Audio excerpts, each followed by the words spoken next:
from the grave. This is a corpse. Most people will crumble and fall. And as I take a look at this photo, this version of me died that day. It was destiny trying to recalibrate my life. My self-confidence was here. I had to teach myself how to walk like a child. The man that lied in that bed for close to 12 months. That man, you can see everything falling apart with your own eyes, and you have no power to change it.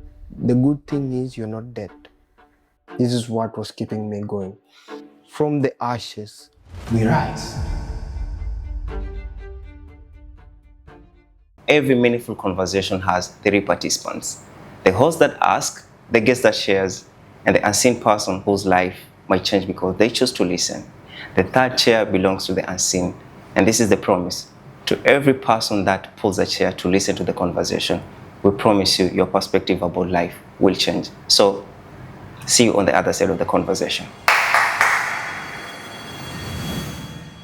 Ruben, Yes. me and my team, Yes. we did make a promise that every guest that gets to sit here, we're going to give him journal as a gift. Okay. And inside this journal, there is a message that was left by the last guest, which you're going to read for us at the end of this conversation. Okay. Afterwards, you can walk with this journal home.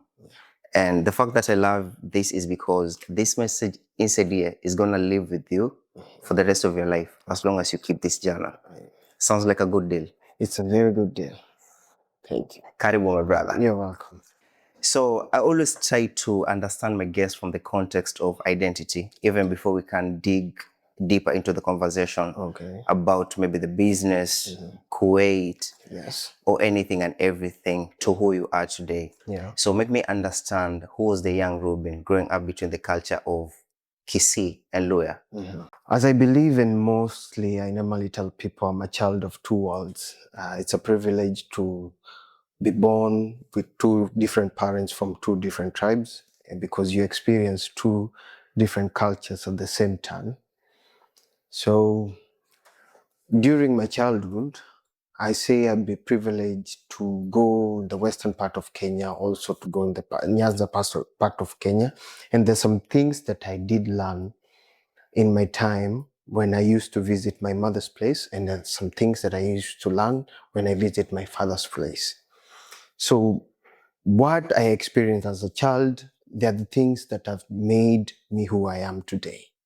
And I believe in my own understanding that I was, and it was a very good time to have this as a person.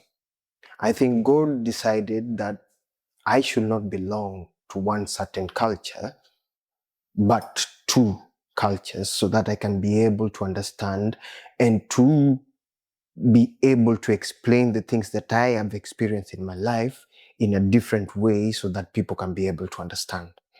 So my childhood, to make it as simple as it is, it was perfect childhood. And what kind of a child were you in your family? Were you the stubborn or were you the As I was growing up, mostly, this one I hear from my mother, she used to tell me that I used to be a very silent child. I used to observe a lot. Yeah. I cannot comprehend what she was saying because at that time I was so small, but she used to tell me, I used to watch and ask so many questions. But I believe this is a character that was building up to who I am today, because I still maintain the same thing. If I go to a place, I still watch everything that is surrounding me. I analyze everything. I read and learn as I go. So my childhood was simply a learning process. Very quiet child, always curious to learn new things. That was me. And which side of your family sitting here today do you think influenced you the most? Is it the Kisii culture, or would you say it is the Luya culture? I believe most of my time I did spend on my father's family, but the little time that I had when I visited my mother's family, I learned a lot of things. In life, it doesn't matter that the time that you spend with people, is the moments that you create with. I might spend with you like 10 years, but learn nothing from you. But I might spend with you like 2 months and I learn a lot of things for you. So it's like a mutual understanding between someone who is born from two different parents, and yet you still learn the same things that these parents are trying to teach you. So I try to take the positives from each and every parent and their culture and combine them so that I can be able to come up with something that is more valuable to the society and the community and me as a whole. That is what I can say. What's your favorite childhood memory like growing up? Playing in the rain. Playing in the rain? Yeah. Football. To be specifically, we used to play a lot of football when it was raining. Why? We used to slide, because this one you can be able to tackle someone and not get injured because it's muddy, it's rainy and watery. So football was super fun that time. This is the perfect memory I can remember. Were you the kid that provided the ball for the rest of the kids? Because, you know, the person that used to have the ball was the person that had so much say. Yeah. If I'm not going to play today, guys, you're not going to play. Yeah. So So my job was actually totally different. I think this one has grown into me for years. I was the kid who used to go and collect people to come and play.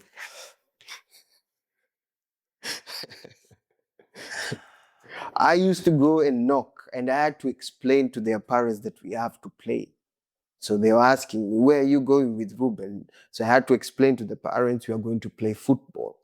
And it's raining, or it's no, ma'am. I have to explain to the parent. Actually, I had developed a skill to explain to the parents, and I was so little, but I had the ability to convince the parent to give me the child so that we can be able to go and play. It was as simple as, I don't know how we used to do it, but in the end, they used to give me the child. So we all go and play safely. I had make sure, I will have to make sure that I return them to their parents. That was so responsible of you. And I'm so curious, which position were you playing during this time? Defense. I used to cut people's legs. My job was to prevent anyone from scoring, and I used to do my job so well, to a point that every time, sometimes they could request me to go outside. I let them play for a while, then I come back later. That's how serious. Okay, for me, anything that I used to do since I was a kid up to now, I take it seriously. If it's something that I have to do in order for the other people to enjoy, I used to do it perfectly. And that time, at that moment, it was defending. I used to do with my whole heart to defend. It was a passion. How are you replicating that responsible part of your childhood to the life, to the adult part of your life right now? Which is some of those areas that you look at yourself and you're like, okay, this is who I was as a kid, and I can see myself, the new version of me, in that part of me being responsible. Which are these areas? I believe everything that I used to do as a child, it all came to one thing: discipline. If you say you're going to do something, just do it. There's no escaping. If you decide to go a different path, you take it and be serious about it. And as a child, whenever I said I was going to do something, I was actually going to do it. And this is something that I've maintained all over the years until right now, that I am the kind of person that you see right now. So for me, if I decide to do something, I will do it. Even if it will take me long, but eventually I will still do it. That's how I've learned over the years. Was that a character you took from your mom or maybe your dad? Spot on. You've got it right. It's from my mother. I've developed, I think, from my father's side is more of a business orientation and survival skills, but for my mother is the humanity, how you relate to people, how you talk to people, how you read people. because my mother actually used to tell me, if you see a certain behavior, you have to respond it in a certain way. So this is something that I have kept in my head for all those years. And she's still up to this time. Sometimes she calls me and she tells me that you have to do this and this and this. Get your brothers, because we are like a 5 in our family. We have 5 siblings. So we normally tell, get your family together, talk to them, talk to your brother, talk to your sister, get them together. Sometimes we drift apart because we are living in different time zones and different countries. Sometimes she usually tells me, you're the only one, you can talk to them. That is the way. So she has maintained the teachings from way back, and it is my job to carry it forward so that also the next generation can experience what I experienced. Are you the eldest in your family? Because I'm the third born. and still your mom like put that so much faith in you as the person who can talk to the rest of your siblings. Yeah. That's amazing. Yeah. She has told me so many times, I wonder what she sees in me, but I believe she's a mother, she knows.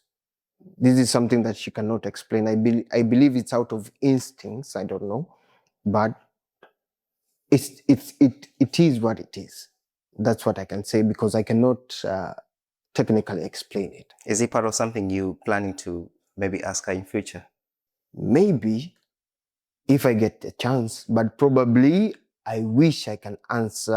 I can ask immediately from here, but if I get the chance in future, I will ask.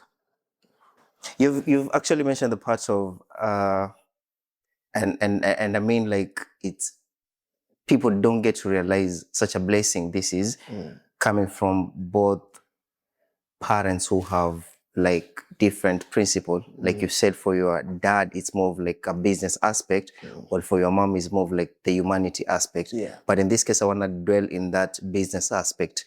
Still, like growing up as a kid, did you have that moment that you sold something and you're like, you know what, I can make my own money? Yeah. Okay. When I was a child, I was more into animals. Used to have like rabbits, dogs, and chicken. Mostly, I put more effort on rabbits. So this time, Why rabbits? Yeah, rabbits, because I liked it. Come on, who doesn't like rabbits? Small animals, white with some red eyes, very nice, fluffy ears, and also clean if you keep them clean, of course. So they are cute animals. And as a child, you are impressed by seeing things that amuse you, things that you're not used to, like, because like chicks, you know how the chicks, when they hatch, the way they are nice, so nice, you can just hold them in your hands like this. So these were the kind of things that I used to like to see. While others are being impressed by toys and stuff, me, I was being impressed by small animals. And this is how I developed their attention to acquire some small rabbits for myself, of which I used my own money that I was being paid, no, not paid, I was being given to take breakfast at school. I used to keep some so that I can be able to acquire some rabbits. So that day that I acquired one rabbit after saving for like a whole term, I came with the rabbit at home. Then my father told me, where did you get this one? I said, I bought it. He said, how did you buy it? So I said, I saved my money. Which money did you save? The one you gave me to eat. So you have not been eating in school. You've been saving to buy a rabbit. So it got me into trouble, but my mother somehow convinced my father so that I can be able to keep the rabbit. And from that time, I had one rabbit, a female rabbit. Then my father decided to go and get a male rabbit. So out of that rabbit, I was able to raise 50 rabbits. That's amazing. But before that part of your dad, why do you think he went ahead to go and get you another rabbit? Was it because he was convinced by the passion that you had, or what really made him to go and get you? There's one thing he told me later. After some few months have gone, I have plenty of rabbits. He told me, if you decide to do something, do it. If you decide to do something, do it. You decided to bring a rabbit, you have to take care of the rabbit, you have to feed the rabbit, you have to clean the house of the rabbit. It was your choice to bring the rabbit here, but not ours. So I went ahead, I brought you a male rabbit so that you can have plenty. Now it is your job to keep and maintain those rabbits. It's your responsibility because you decided to take that part. It's as simple as that. He told me like that. I've never forgotten that thing until this day. I joined campus late in 2016, and I promised my parents, in as much I was going hard for my grades, one of the things that I actually wanted to go and do is to run a business, which in campus, I don't know if I've shared this story before, but in campus, I was running a laundry business, and I used to wash clothes for campus students and the lecturers, which I did for the next 4 years. And it was a very booming business until COVID hit. I'm saying all this to ask the question, now that your dad stepped in, got for you an extra rabbit just to make sure you get into the business or you get into what you loved at that time. Yeah. So take us back or take us through your entrepreneurship journey. When did it stop becoming an idea and started being part of your identity that, you know what, I really want to go full into business, and not necessarily the rabbit business, but every other business that you've involved yourself in? My father was not employed for almost 20 years. There's one day, he was a businessman. For 20 years, we survived without him being employed, only his businesses. We used to have rental houses. He used to take me there. When he goes to pick up the rent, he used to take me there. Then he tells me that go pick some money from this room and this room, then you'll get me there. I think from his own understanding, what he was trying to show me is how to do business. But as African parents, they will not tell you directly that I'm trying to teach you this, but they just do it as a form of teaching you, but not telling you what exactly to do. So your antenna have to be like alert. Yes. You have to, okay, this is what my dad wants. Yes. It's not going to tell me, but yes. It's the same way that we normally say that in Africa, you will never hear your father say, I love you. But they love you. How do they say it? They don't say anything. They just look at you and they feel happy inside. That's it. So, in my father's case, he used to take me, whenever he goes to discuss something, which includes money, he used to tag me along. We used to also to have transport vehicles. Whenever he is going to fix the transport vehicles and the mechanics, he used to bring me along so that I can be able to understand and hear the way he's trying to negotiate money, buying parts for the vehicle as a stuff. And also, another thing, we used to have like a duka. That time we normally call it kiosk. This is where he used to spend most of his time.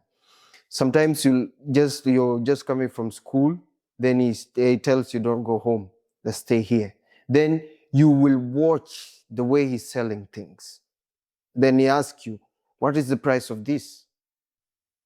Then you tell him that I don't know, and yet you eat it. Especially used to use the sweets, because that time I used to have crooked teeth because of eating too many sugar sweets and stuff. So he used to ask me, you're eating something that you don't know the price of. If you go outside there, who will buy for you? So you need to know the price of the things that you like eating. So as a young kid, you don't really understand what your father is trying to tell you. But later on in life, you start adding up everything. They're just adding up. Each and every lesson your father was trying to explain it to you or to show you, they're starting to compile together, bringing up something that can really, really help you in life. So when did you start building your first business out of, in this case, I want to assume your father is not in the picture, you know, outside your father's environs? My first business that I did was actually selling doves. You know a dove? You seem to have a passion with animals. Yeah. This one, it was a painful business also, because also I've had a lot of tragedies in my life and they're all out of trying to do business. So I used to buy, in school, I used to buy doves from one friend. I sell it to another one, especially the white ones, that they look like those ones from the angel movies. I used to buy one dove from a friend, maybe for 200 shillings, then I sell it 250. I used to negotiate, used to be the mediator in the middle. If I hear someone that needs something and I know someone else has it, I will not tell them to go direct that person. I will go to this person. I'll tell him there's someone needs to buy maybe a pencil, doesn't have a pencil. Can you give me this pencil? Then I go and sell it. Then I'll bring how much money you want. Maybe you have 10 shillings. I'll go and sell it for 20 shillings. Then I'll bring the 10 shillings. I'll give this guy. Then I will take the 10 shillings. This is a business I used to do. I used to sell rubbers in school. I used to sell pencils, the doves, set boxes, and exercise. There's one friend of mine who showed me there's a place that you go and buy these rubbers for cheap. I used to go and buy in bulk, then I come and sell them. That time we used to buy it in 5 shillings. Then I come and sell them at 10 shillings. I've made an extra 5 shillings. These 5 shillings I used to spend on sweets, because you're a child. Yeah. What can you use your money to do for? Buying sweets and cakes. That's what I'm. But that moment, that was a business for me. So with the dove thing, before I finished my primary level, I had bought some 2 doves that I was supposed to take home. Now I'm finishing my primary level. I'm heading home. Had you named them? No, I was not that guy who used to name things, but my friends, they used to nickname my animals. So this is maybe Speedy, because one of the rabbits was running so fast. This one a bit strong, black. There's a Blackie like this, Snow White like this. So one of the doves that I kept in my friend's apartment, in the school, that is a friend that we are studying in the school. I told him, can I go and pick my dove so that I can go home? The guy refused to go. Said that I'm playing, I need to wait. And I was I'm that person, if I decide to do something, I do it. I don't want to wait.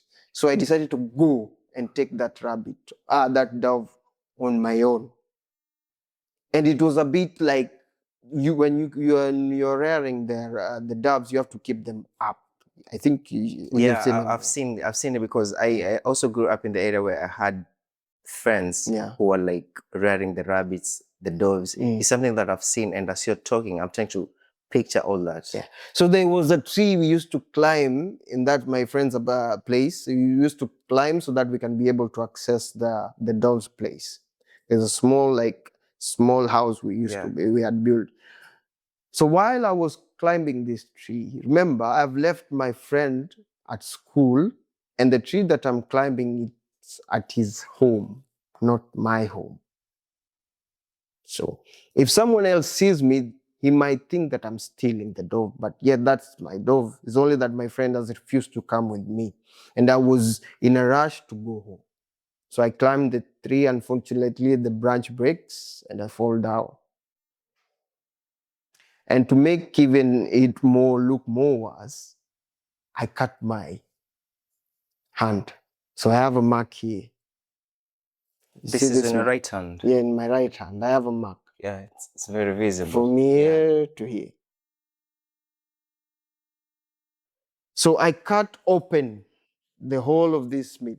The meat was outside. I could actually see bones inside. That's how serious it was. So I'm down there, I'm just looking at my hand, I'm looking at the dove.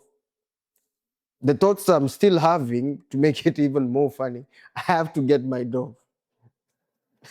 I have to get my dove from that house. I need to go home. I'm not even thinking about the hand because I'm not feeling pain. And it's a deep cut. I can actually see white meat with my bones. But there was a lady, the neighbor, he felt something had fallen because I fell so hard. Then she came by and found me there, down there. But still, I have the thoughts of getting my dove. She tells me, "Are you okay?" Then I show her the hand. I could not speak because I was in a lot of pain, but I did not realize I was in a lot of pain because I could not speak. Showed her my hand. Then she took me. She did some first aid. She wrapped my hand with a towel like this. Then she told me, "Do you have your parents? Do you know the phone number of your parents?" I said, "Yes, I know, but there's no point of calling." Why? Because my mother is a disciplinarian. So I knew that something might go down. So because you are a child, you don't understand the magnitude of of the injury that you faced. You think you'll just go home and it will wash off. But while I arrived at home, the first person I was, because my father doesn't, up to this day, my father has never laid an hand on me, has never beaten me, anything. That is one thing that I know about that man. He has never beaten any of the kids, but the mother is always the disciplinarian.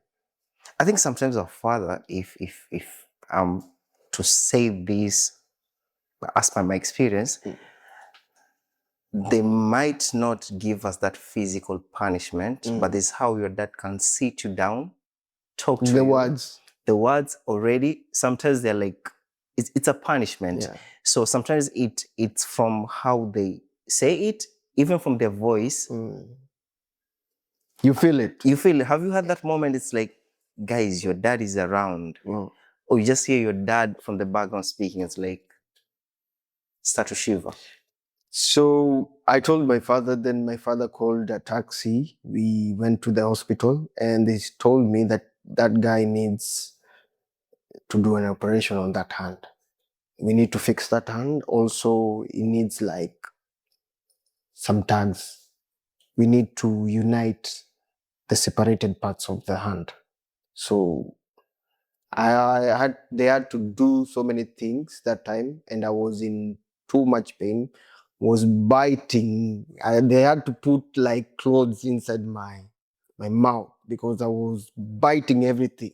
If you hold me, I will bite you because of the pain that I was feeling. They tried to give me painkillers. They want the anesthesia or something, but it was not working on me. I don't know why. I think it's because of my blood or something.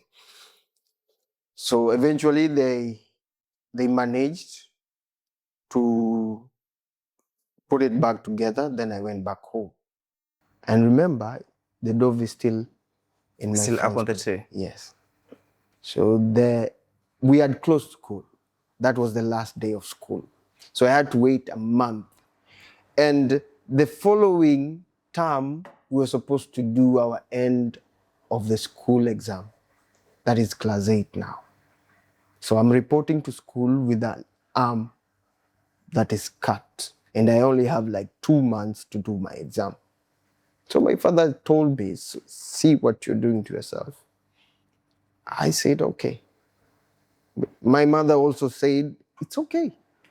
It has happened. It's already happened. You cannot do anything about it. Yeah. So you have to live with your consequences. You decided to go and climb that tree without your friend there, and you fell down, you cut your arm. So live with it." And this moment, I think is a moment that has been very, very paramount to whatever happens in my life. Why? Because the pain that I faced that time as a child has nurtured me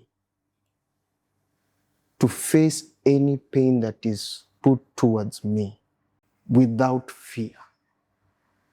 And this way also, it can make you understand life from a different perspective, because You know, even if the pain comes also, it always goes away. If you really want it to go away, it can go away. I've lived with it. This mark is a reminder of that moment. I sometimes when I just look at my hands, it reminds me this moment. Then I say, okay, I know where I'm going. I have one for myself here. Yeah. You can see it, but my story it's a bit different. Yeah. I'll say it was opposite of your story. Yeah. I was just a polite grandkid in the kitchen with my grandmother. We were storing. Then she was cooking, and in that process, in where I come from, my mom's side, it's Costarian. Yeah. So they get to serve meal in this big metallic Yeah. plate. So because of stability, my grandmother was like, "Can you please hold the plate for me?" Yeah. And so I was holding in from both far ends. And when you get to pour the ugali, then part of the ugali it actually like sticked. Stick to your finger. So okay, back then I was like, okay, this is so bad, but at least right now I get to look at it and it's like, you know what? I'm glad that it happened in the kitchen, and at least it gets to remind Yes. me of someone. Yes. You know. So, Ruben, I want you to fast forward your story to when now you've moved from. This is primary. You've moved to high school, and you are out there in the streets of. I want to assume maybe it's Nairobi, and you started your own business again. What kind of business were you running at that time? It's film production. This is also a very interesting field that I can say for any person who doesn't know himself or herself, it's a field that they can be able to pursue and find out more of who they are in the process. Film production is something that I taught myself from the scratch. I did not go to school to learn it. I did not ask anyone to show me. One thing I can say, we are blessed as a generation to have YouTube, because you can find anything that you wish to have in YouTube. I also tell most of my friends and also some of the people I've managed to teach them what I know to do, and later they became part of my team, my production team. I used to tell them, no need to ask every time, learn it yourself.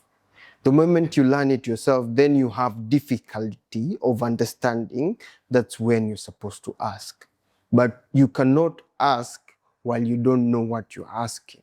So I personally was employed before I started doing business, but I was tired. That time, at that moment, I was employed. I felt there's something I need to do. I feel I need to learn something. I feel I need a skill.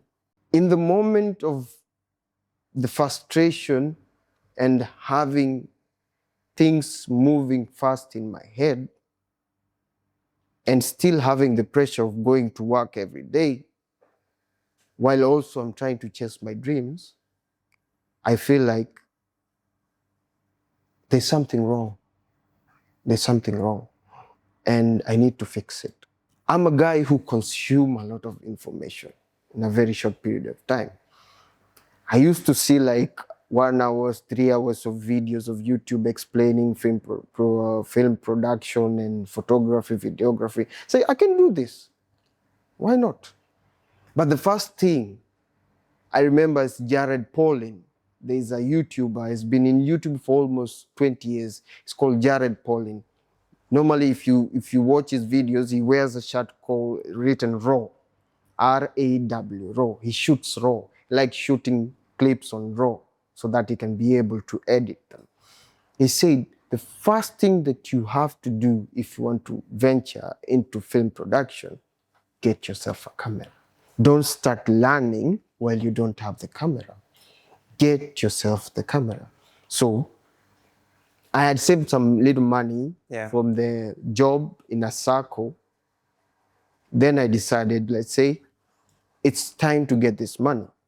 So I took the money from the circle. I went and purchased a Nikon D3100. Any person who's in film production, photography, understand. It's a camera from 2009. Very old camera right now. It's almost like years now. I still have it till to this day. I purchased this camera, and later on, as I grew into the business, I purchased other expensive cameras, but this one was the basic. I still hold it dearly in my heart. It's the one even I traveled with it to Kuwait. So I used to go into fields where people play football or other matches. Then whatever I learned from the YouTube, I used to go and try to apply in the field. I tried to take people photos and to see if I did perfect the skill. Then later I go and try to edit them. Then I send them for free. One thing that you have to understand, when you're trying to start a new thing, of which later you want to gain money from it, don't put money first. What you need to do or to have is skills. Go out there, do what you're supposed to do, let people know that you can do it. Then later the money will follow you. So to make it more interesting, I started shooting people clips and photos for free. I send them. Then one day, one of the customers told me, "You've been doing this thing for almost 3 weeks now.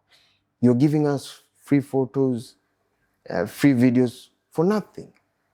Take 200 shillings, go and buy yourself some soda." That was your first money someone gave? That was the money that someone gave me. 200 bob. And I did exactly the same thing. I went straight to a kiosk, bought the soda, drank that soda. What was running to your mind as you're taking that? I was telling myself, this thing can become a reality. Someone just paid me for doing free work. What if I become good at it? That time, for someone who's experienced in photography and videography, if he sees the kind of things I was sending to people, and say this is child's play. This is a child just praying with a camera and sending people photos because it was garbage. But I was learning. But someone just paid me for sending garbage photos to him. That one showed me something. I said, oh wow, 200 bob for sending garbage to someone. 3 weeks. For you to say it was garbage, was it because someone from the other end told you this is garbage, or this was you trying to self-sabotage yourself? Later, I realized most people used to tell me that it was garbage. How did they used to say it? Later, after I've developed my skills, I am now a better photographer, a better videographer. Someone came with a photo. See the kind of photo you used to send us. Compare this. An actual client that I gained from sending free photos. Later, after 1 year, he came to my studio, took a very nice photo. Then he told me, compare. I know my guest's gonna be mad at me, but I have to say it. We sat here and did our first episode, and we look back at it, and it's like, guys, there's always that point of reference. There's always where you learn something, you know. And yes, I might look back and say that was garbage, but one didn't come before 0.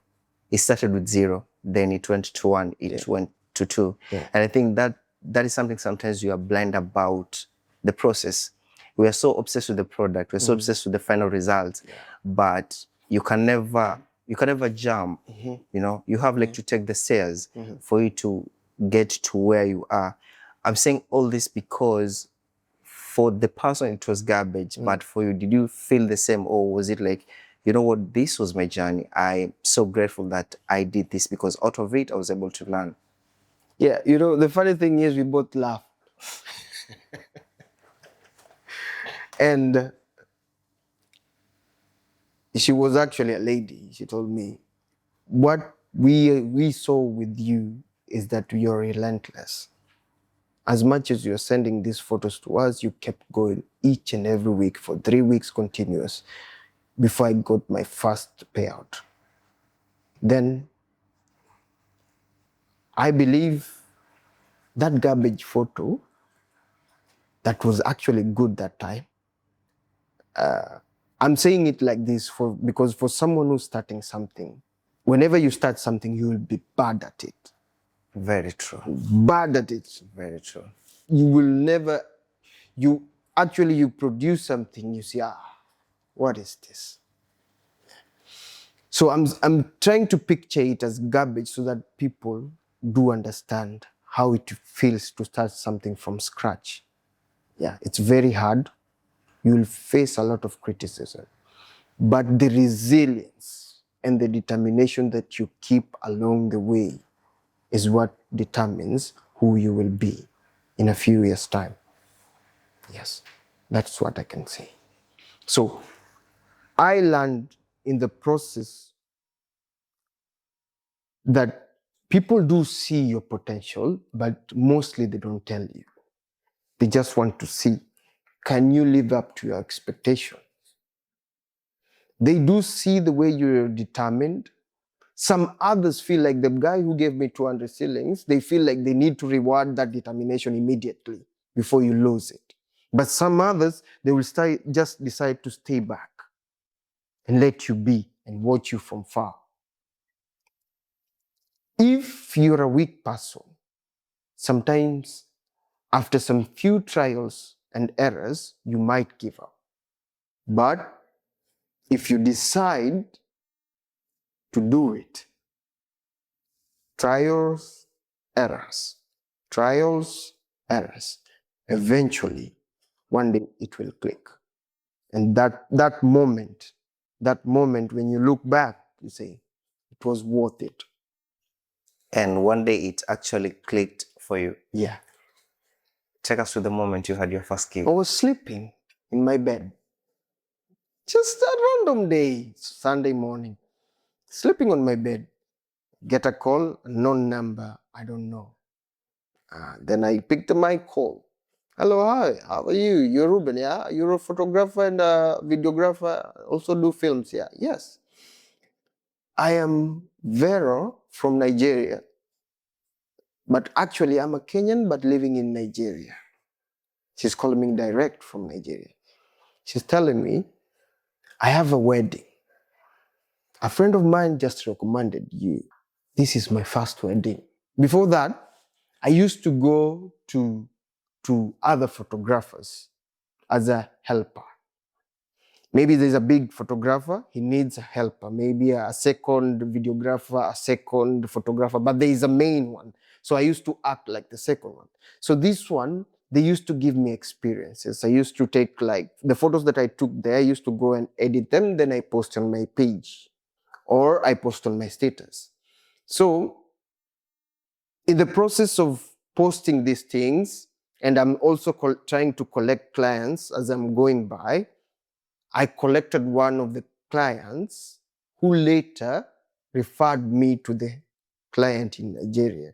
So this client in Nigeria is a lady, a Kenyan, born in Kenya. Everything is Kenyan, but she's married by a Nigerian. So she wanted to come back to Kenya to do a traditional wedding in Kenya, and she was looking for a photographer and a videographer. And that person was me. So she's calling me. That is the first time a client asked me, what is your budget? I told her, Ma'am, please, can you give me a moment? I'll call you back. Why? I've never been asked that question. I've never prepared a budget before. I don't understand how a quotation is written. I have totally no idea of what I'm facing. So these kind of moments now, it's when you require experienced individuals to help you. I had to call my peers, those people who have been guiding me all over the journey, those people who used to call me to go to their weddings to assist. I had to call one of them. I have received a client. Can you handle the client for me? The guy told me, no, I will not handle the client for you. I will tell you what you're supposed to do. And that's exactly what he did. Then he told me, now handle your client. It's as if you take a child, you throw them in the deep end of the swimming pool. Handle is a context in this conversation, and I'm trying to understand, you telling the guy to handle the client, was it like you're passing? He was the job to running the away guy? from responsibilities. Yes. I was scared. It's a wedding. We are speaking about a wedding that 1,000, 2,000 people will attend. And a wedding like in that magnitude, it's almost like 200, 300,000 Kenya shillings we're speaking of. Were you doubting your skills, or at this point you Of felt like course. you didn't have enough Of course. equipment? Of course. Of course. Which was which? Experience plus equipment. The equipments that are required to do such kind of a wedding, you have to hire them. And you need to part ways with almost 100,000 Kenya shillings for you to acquire them, so that you can go and do that business and you get the 200,000. If the event was like 300,000, you need to part ways with 100,000 for you to get 200,000. So I was thinking, no, this is not for me. This is not for me. I've not reached this level. I'm not supposed to handle this. I have to send it to my peers, because he used to pay me. You also feel guilty, This guy has been giving me gigs, so I go there. I have to give this guy. But the guy throws it back to you. Say, no, this is your chance to grow.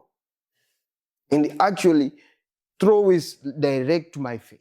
He told me, you have to do this and this and this. I will send you an example of a quotation. Then you have to say, you manipulate it a little bit, you change the names, then you send it to the client. Do you think that decision was a game changer? That moment, that exact moment changed everything. He put me under pressure that eventually helped me to overcome everything in that industry. I tell everyone right now, if you come to me that you're asking me, oh, brother, I'm facing problems in the industries, I don't have clients. I tell you, you know exactly what you're supposed to do, but you don't want to do it. I think people always have the solution, is the fact that we have this kind of fear that we don't want to take the first step. Yes. Because even for this show to come into life, we just needed to take one step. Yes. And sometimes we are afraid to take that step. Yes. But the moment you get to take the first step, you realize, oh, okay, this is how the world gets, or this is how it looks from the other end. Yes. And I really love, because I was reading this book and was saying, if the explorers didn't take the risk or didn't take the chance to go maybe into the ocean where they could not see any land, Yes. no way we could be having some of the things That we know have today. right now. Yes. So you have to take that risk. Yes. And that risk, it may be big, but it starts with a small step. And most of the time you have to have someone who pushes you to do it. Because we humans, we are created to always try to live in a comfort zone. The things that makes us uncomfortable, we tend not to do it. It's a survival trait. If you see that if you're going there and lions might kill you, you'll avoid that road. You've got the safer road. And the safer road is trying to avoid problems. Problems cause you pain and suffering. And that exact moment, handling that customer was my problem. And it was causing me stress and pain in my head. I wanted to shift that pain and suffering to someone else. But this person, because he has been in my condition before, he understands if he takes that responsibility, he might be stealing something from me and I will never learn. So he had to take it back to me. I had to do it the hard way for me to learn. It was as simple as that. And I'm glad that you did take that opportunity, because out of it, with time, you build stamina. Yeah. You went hard into the business. Yes. And as someone who has been in that entrepreneurship journey before, Yeah. it comes with some certain feelings. You get the sense of confidence. You get the sense of you feel like you attract some sense of respect from your peers. Yes. But for you owning a business, what did it bring for you beyond just making money, your entrepreneurship journey? I believe being a businessman, first it improves the relationship that you have with people. I used to be a quiet person. As I told you before, I used to be that person who doesn't want to talk. I used to sit back, always taking the last seat, always staying backside, always just trying to watch what people they do. But when you venture into entrepreneurship, it's like hitting the first gear. Your foot is ahead of everything because you need to talk to people. You need to convince people. You need to try to do what people are saying for you to get the money. In entrepreneurship, if you don't speak, you will not eat. It's as simple as that. Entrepreneurship changed my personality completely. I became extroverted. I had to learn how to communicate to people. I had to learn how to present my ideas to people. I had to learn how to read people, which is a very important skill in entrepreneurship. You have to understand the mood of the room. You have to understand, I can talk to this person in a certain way. I can talk to this person in a certain way, and I cannot talk to this person in a certain way. If you combine all these skills, these are all the things that are going to make you successful in doing business. As I am right now, I'm still learning, because learning is a process that never ends. Everyone knows that. So, but one thing that I can say, out of the process of doing business and being an entrepreneur, my personal life has developed beyond what I could have imagined. And me here talking in a podcast, this is something that I could have not done before. I could not even see myself doing it. Why? Because I did not like talking to people. I always want to be behind. When they ask, can someone volunteer? I will never raise my hand. Even if I'm back there in 10,000 place behind, I will still not raise my hand. Why? I fear maybe that one person will see me. That was the kind of person I am. But right now, if you tell me an idea, I'll be the first person to tell you, let's implement it. That is a shift of mentality. From being the person who always tries to hide to being the person who's trying to shine. Two different people. Business does that to you. Which I'll say, admire that. Yeah. And I wish if time could travel back to meeting that old version of Ruben before everything changed. Yeah. But if we were to have the conversation, when it comes to your business, at that time, you've built stamina. Now you're the renowned photographer in the industry. Gigs have started coming, So within that specific, what were these dreams that you're having? They always say, when you want to go fast, go alone. But when you want to go far, go with people. So me, I wanted to create a team so that we can be able to tackle big projects. So I started collecting talents. I identify a talent. If you're good at doing DJ, I take you, I put you in my team. If you're good at playing drums, or drum or guitars, I take you, I put you on my team. And if you're good at shooting videography, I take you, I put you in my team. I actually took even a better photographer and videographer than me. I put him in my team. Why? The guy was young, full of potential, good skills, but he did not have the access that I have. He did not know, he did not have the connection that I have. So before, at the peak of my business while I was still in Kenya, I changed my work. Now I became like a manager. My job was to go outside, look for gigs, then I send my team. They go and work, and they send me the money, they finish all the work, I dispatch the work to the customers. So my bigger picture, this was the idea I had, to create a bigger team, to be able to tackle the bigger projects and to spread my wings. I wanted to inspire someone from down to up, like I did. This one I did teach someone from scratch. There's a guy I met. Right now, if you check him, he's one of the best photographers in Nairobi. I took this guy from Facebook. He actually found me. I did not found him. He texted me, bro, I see you before that you used to do photography from before, because I used to explain sometimes in my Facebook, but I no longer post in Facebook, but I used to post my story, my journey. And this guy he used to follow me for a while. The guy was so good, I used to send him voice notes only. He used to implement everything. I told him the first thing before we do anything, the first lesson that I learned, buy a camera. 2 weeks later, the guy had a camera. Then we started. I used to send a voice note, then I take a clip from YouTube, I send him, watch this clip. Later, after I finished watching the clip, I ask him, what have you learned? He has learned this and this. I grew up this guy from way below to up. Right now is one of the leading photographers in Nairobi.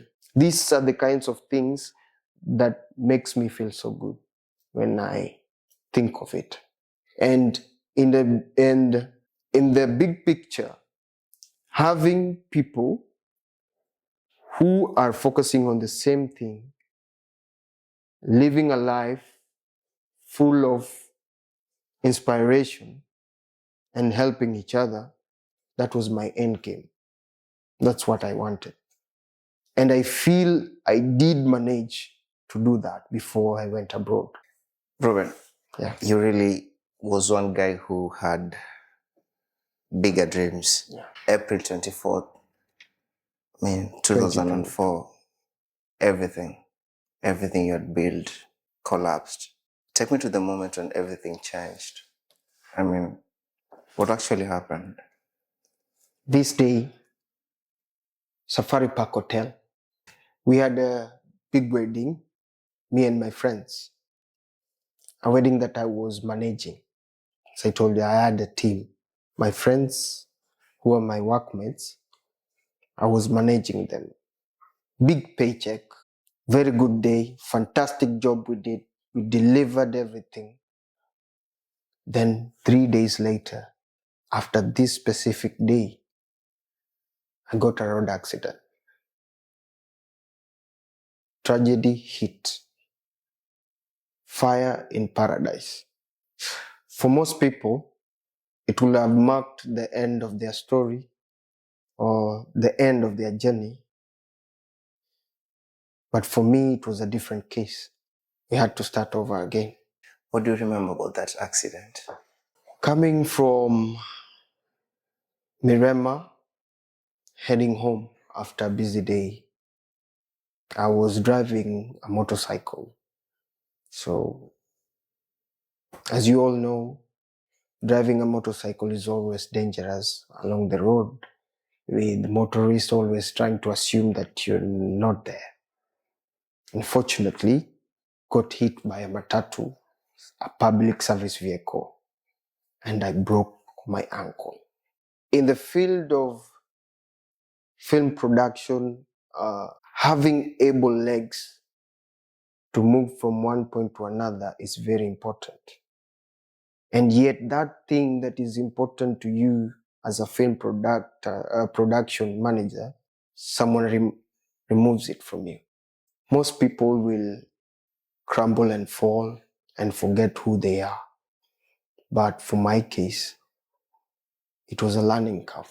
I said, and I told my family, what has happened has happened. As I relate to the most of the tragedies that I faced in my life, from being a child to where I am, I took it as a learning curve. Some things in life, they do happen for a reason, and this is one of it. This is one of it that shifted me. At that moment, before the accident, the way I had achieved some other things that I had prepared for my life, that I had envisioned in my head, but there was also some dark traits and some dark behaviors that I had started developing, of which I did not like also. I believe it was destiny trying to recorrect what I'd made wrong with myself, to recalibrate my life to where I'm supposed to go. So that one, it had to happen. I could say maybe I could have wished for it to happen in another way, but it didn't. It happened the way it happened because it was supposed to happen like that. And as I'll take a look at this photo, this version of me died that day. That is the last day I saw this guy. The person who's talking right now is not the same as this guy. You went from running your own business to needing help for some basic things. Yes. What was the hardest part about that specific shift? And I'm not talking about the accident. What did it actually rob you from your day-to-day as the normal Ruben? My self-confidence was here before the accident. After the accident, it was here. Gone. My self-awareness was here. After the accident, here. My pride was here. After the accident, here. When you think of it, from someone who was able to provide things for himself, some basic things like going to the toilet, someone could do it, you could do it on your own. You had to rely for someone to do it for you. That does something to you. That truly does something to you. It changes you. These are the kinds of things that change people. These are the kind of things that make you realize you're not that important in this life without others. From being the person that people could call and do something, to being the person who is calling others to do something for you. You can see everything falling apart with your own eyes, and you have no power to change it. So how do you get out from such kind of a situation? Reduced to lying on the bed, doing nothing, facing a lot of pain, suffering, regret, maybe thinking, you're telling yourself, you're always inside your head, you're telling yourself, maybe I could have done this right, maybe I could have done this and this way. You're living inside your brain. The thoughts are hitting you each and every day. If it's night, you're still thinking, morning, still thinking. So what do you do when you hit rock bottom?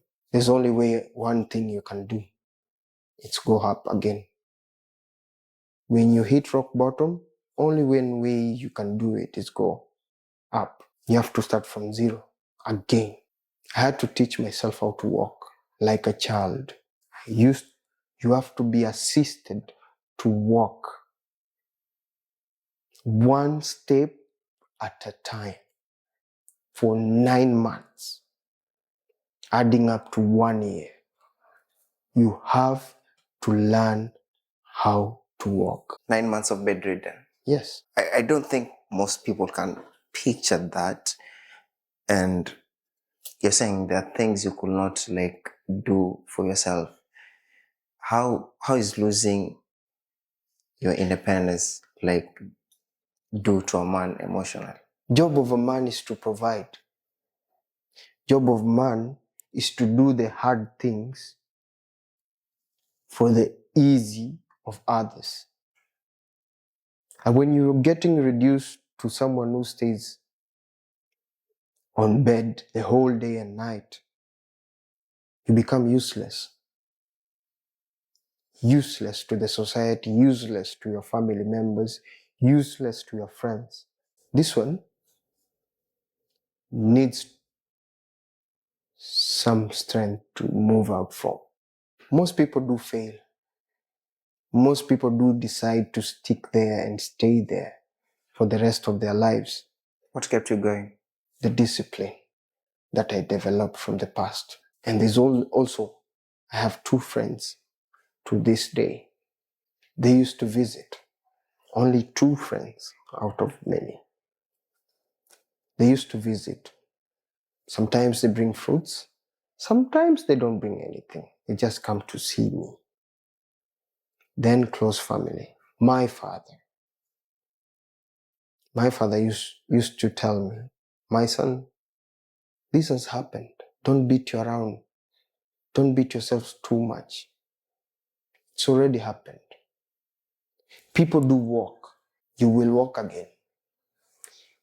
Again, my mother, she came, also told me, my son, I believe you will walk again. The good thing is you're not dead.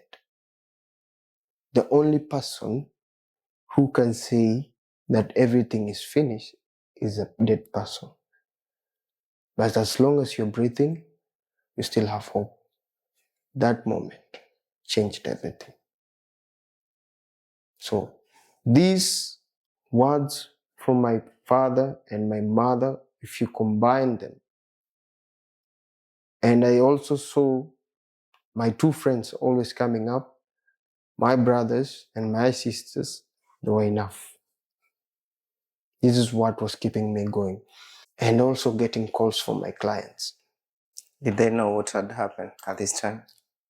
Most of them I did not explain, but there are some clients, when you do a lot of business with them, they become family. So some of them, they do ask you, they are calling for you to go to their family gathering to do some photo shoot and stuff. And they want specifically you. So if you try to send someone to go there, they tell you, why you're not coming? You have to explain. So when you explain, they say, we are so sorry. Then they send money. Most of the handouts and the money that I got while I was on my bed was from customers. Like they used to send for you money? Yes, for free? For free. Why? Why would they send money to you? They are your customers, not your relatives. This is one thing I learned also. Something that people must know about you. If you present yourself in a good manner to your customers, even if a tragedy attacks you, they will still stick with you. Not all, but some. Some of the clients, they waited for me. I'm telling you, out of reality, one of the clients, I had to go to a sister's wedding with clutches to shoot the wedding. That's how much you guys had built that trust. He said, no one will shoot that wedding except you. Take your team, come with them. Even if you will not shoot or do anything, be there, manage your team. I had to do it. And that was the first day after I started having my recovery.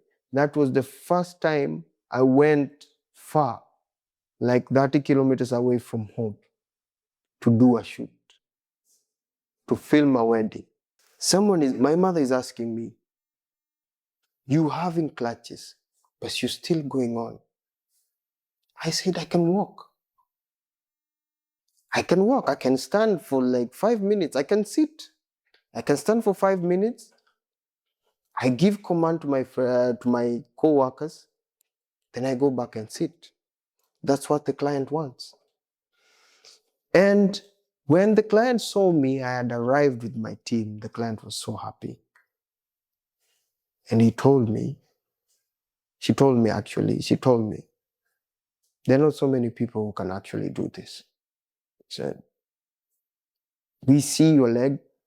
That time, now my leg is swollen because first time traveling that far. We see your leg, you can take a seat. Let your team handle everything. We just wanted to see you because we know if you're around, your team will work properly. And that's it. The journey started from that day. You've talked about the friends that were present during that time. But again, when you and I jump on this quick call, just to prepare for this conversation, I remember you telling me that the friends that you had expected for them to show up during your 11th hour, they were actually absent. Just want to understand, how painful was that realization? It's quite shocking sometimes because when you think of it, people you spend most of your time and thinking that maybe you're close to, and yet when you're facing difficult moments, they're not there to be seen. It attacks you. It's like a shock, a heart attack. It attacks you. So you feel it to your bones, like it's a betrayal. It's a betrayal. Even if you understand that this is human nature, but you still feel it's a betrayal. This one, it comes from within. It's something which it's like having a heartbreak. Someone has broken you if they are not around, but you have to pick up yourself. Not to steal away from your moment, but as you're speaking about your experience, there's a part of me that actually resonates because I've been in that situation, not directly, but I've watched someone that I love with my heart. And that was my mom being in that situation of, she was bedridden. And anytime I could go to school, come back home, I used to see only one familiar face until the last time my mom took her last breath, and that was my grandmother. Do you think our suffering exposes the people around us, or it just exposes the expectation that we have on people? When we suffer as humans, I believe it's more of a personal thing than those people who are outside you. We tend to think that most of the time that the suffering really extends to other people. But if you think deeply, it's only you who are suffering. Why would I say this? When someone dies, the moment of sorrow and sadness is for a while. Then eventually people will get back to their businesses. I'm not saying that they will forget that moment, but the pain goes down. But you who suffered that moment, who experienced that moment firsthand, because it was you, for you, that level of pain and suffering will always be high.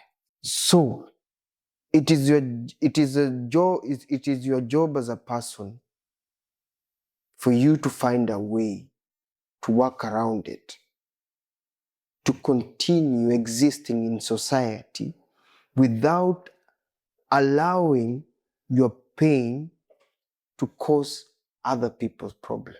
There are a lot of people who are going around with a lot of pain and suffering. They have not yet been able to tame that pain. So what they do is they spread the pain to others. This is where you meet someone very rude, cruel. He can do anything to make you feel miserable. Because they still have that trauma. Yes, inside. To make it in simple terms, most people say they have not healed. What's healing? Healing is the moment when you are able to coexist with your pain without it affecting you or those people who are surrounding. Healing is a moment you find between the suffering that you are having and the joy that others are giving you. Healing is a feeling. Same way you can experience love. Healing is something that you can do and acquire. Healing is not something that you can be taught. Healing comes from within. You can only achieve healing if you accept who you are. Most people are living in denial. You don't want to accept an accident happened to you. You don't want to accept you cannot run as fast as you can right now because your leg is broken and crooked. You don't want to accept you have a bad heart. Surgery was done there. You cannot do other things. You don't want to accept you don't have an arm. But the moment you realize, I cannot run, then walk. I cannot speak, then write. I cannot hear, then I cannot see, then hear. Find a way around it. The pain and suffering. That is the only way someone can heal. But if you cannot accept who you are, there's no way you're going to heal. Even if they take you to the best psychiatrist, the best psychologist, you will never heal. Even those people, the psychologists, they first tell you, you have to accept yourself. Accept who you are, then we start from there. But if you cannot accept who you are, what's the point? Or even trying to solve the problem that you have. And have you forgiven the people who disappeared? Yes. So right now, how do you get to decide someone deserves a close seat to your life? Of which I took it as a life lesson because I learned so many things on how to know the real people and those who are not real. This one is a life lesson. Even if you read it in books, someone tells you, if you have not experienced it yourself, you'll never understand. That's how I see it like this because I see it as a learning curve that made me understand the real ones from the fake ones. You have to be perspicacious. This word I told you. You have to have perspicacity. Paying attention to the small details that happen in your life. Watch everything, learn everything, understand everything, all at the same time.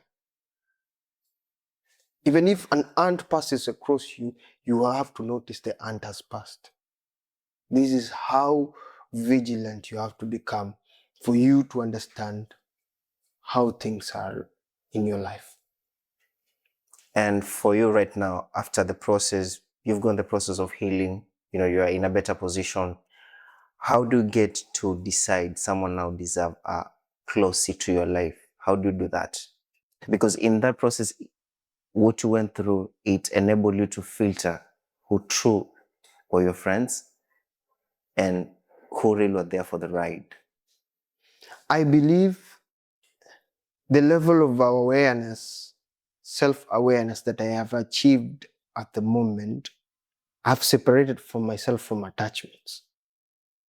I can coexist with anyone at any moment without having that belief that I will still be with this guy for the rest of my life. Even if it's my mother, my father, my friends, my brothers and my sisters, I know there's a moment they will leave me because that is the reality. They will either die or they go somewhere we'll never see each other, or I will die. My level of self-awareness has allowed me to live a life of not getting too much attached to something. It's easy for me to let loose something easily, just like that. That is what I've been able to achieve. From the earth we will grow, from the ashes we will rise. This is a very prominent motto. Something that you love, and for people I mean that don't know about this motto, it's from the series called 100, and it's a very famous thematic phrase, I'll say. It talks about the rebuilding after the earth destruction, correct? Which I resonate that with your life. I want to believe in that process of rebuilding your life after everything that had happened. After everything you've gone through, why did you choose Kuwait? And what emotions did they come with that transition? Well, this is a very interesting question. Why Kuwait? I had an option to go to Dubai, Qatar, Saudi Arabia, Lebanon, but I chose Kuwait. Why Kuwait? I wanted to separate myself from the rest of the world that I am familiar with. Because in Dubai and in Qatar and Saudi, I have plenty of family members there. I have friends, close friends. I needed to try something new. I needed to detach myself from my reality to create something new. I wanted to see how far and beyond I could go on my own. And Kuwait was a perfect place for me to do that. I did not know anyone. It was a new chapter, going to be employed after a very long time. I believe for most of the people, is a challenge that most people will not take. But I had to do it for my own personal development. I had to separate myself from the culture that I created. I had to separate myself from the memories that I created. I had to separate myself from my family to start afresh, to build everything from scratch, because I did it before and I had to do it again. Life is a journey, and it's also a video game. I put it in my sense like that. It's also a video game. You decide the character you want to be. You decide the play you want to play. No one decides it for you. I wanted to be more, so I had to do more. And doing more was to come to Kuwait. That's what I can say. Do you still miss the freedom of running your own business? No. And what has been the hardest adjustment from owning your own business to working for someone else? If there's been any, in this case. I don't actually believe if I have a challenge right now, because I'm taking everything as it comes. I feel the moment. I analyze the moment. I have an analytical mind. I take a problem, I break it down into small pieces, then I start solving one by one. If I have a problem, a big problem, I will take it inside. I first understand I have a problem, then subdivide the problem into small problems that I can be able to solve. The problem that we have as humans, we take the problem the way it is and try to solve it the way it is. That way it becomes very difficult to do it. But if you subdivide it into small parts, then start tackling one by one, eventually you will tackle the whole thing. But it will take time, but you have to be disciplined. It all comes to discipline again. So, Ruben, today when you get to serve coffee, what do you think people fail to see behind the person with the cup? Well, I do feel They fail to see someone who came from the grave. This is a corpse who's living a good life. Someone who was long dead but decided to resurrect. This is someone who decided not to give up Yes. while he had all the options to do so. Yes. That's what they fail to see. That's it.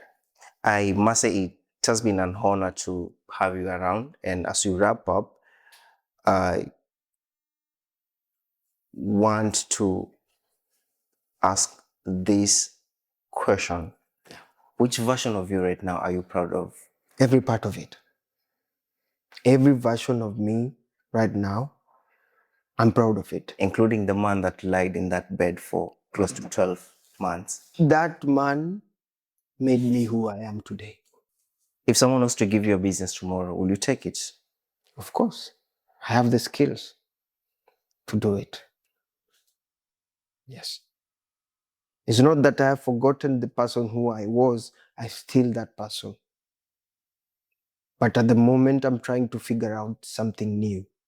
I'm trying to create something new at the moment. Yes.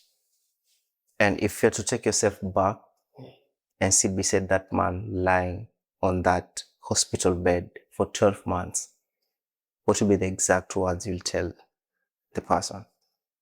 I will tell him you're a badass. You got it.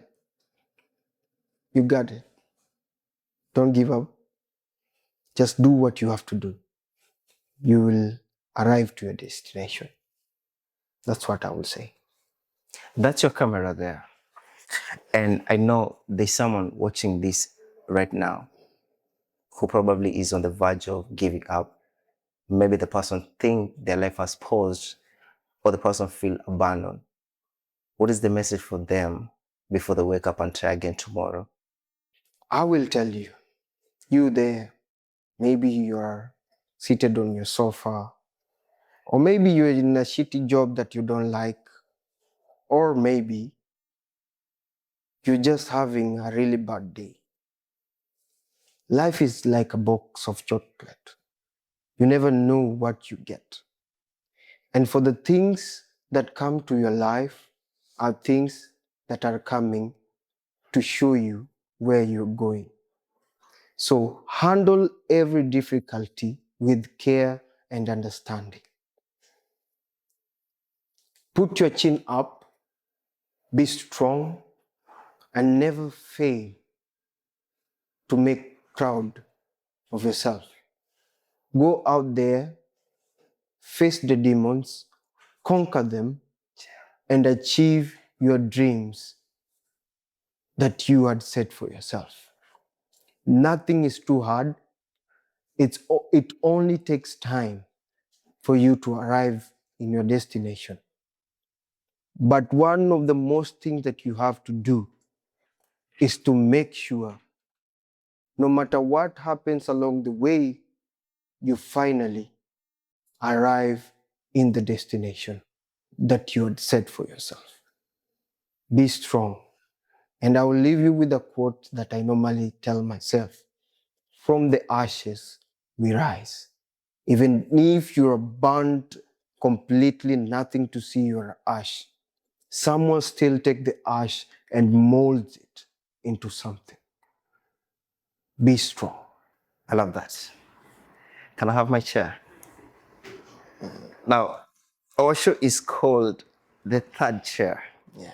Okay, and I'm sorry. Okay. My chair is so big because there's always the unseen person who's going toward this conversation and it will change their life. Yeah.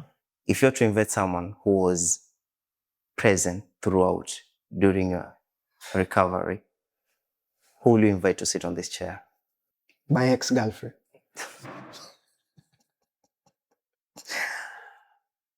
I didn't see that coming. Yes.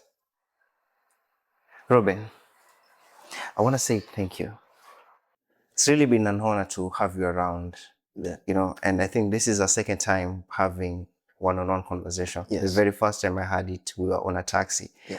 And right from your words, is like, there's something about this person. And maybe one day I'll love us to have this sit down so that the world can know what you have. Yes. Where's my camera? The true blessing of the world is life. And from Ruben's story today, we've actually been reminded that any single moment that can be taken away. So the business that you're running, it can stop. The plans that you have, they can collapse. Or even the friends that probably you expect to be there for you, they can disappear in your 11th hour. But in as much our life gets to be divided into before and after, those who have the courage to show up again and again Then again. and again, at the end, we read the beautiful story. Ruben, your story is so beautiful. Thank you. And I want to appreciate you for sharing your journey with us. You're welcome. So maybe as we close up, I'll give you the honor of opening the journal and read for us what the last verse left for you.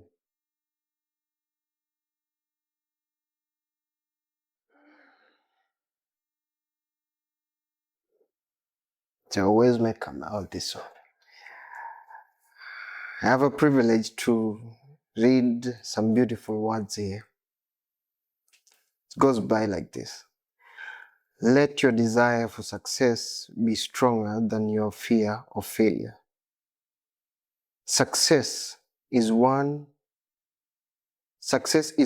the other side of fear. It is better to try and fail than to regret not trying at all. In every situation, remember that there is never a problem without a solution.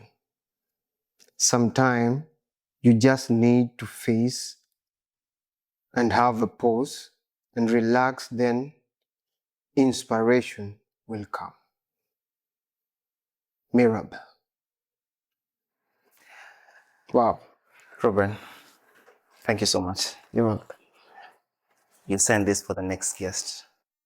Take your time, brainstorm the message you'd love to put it, then Thank you. you put it for the next guest. Do you feel like that was the right message for you to hear?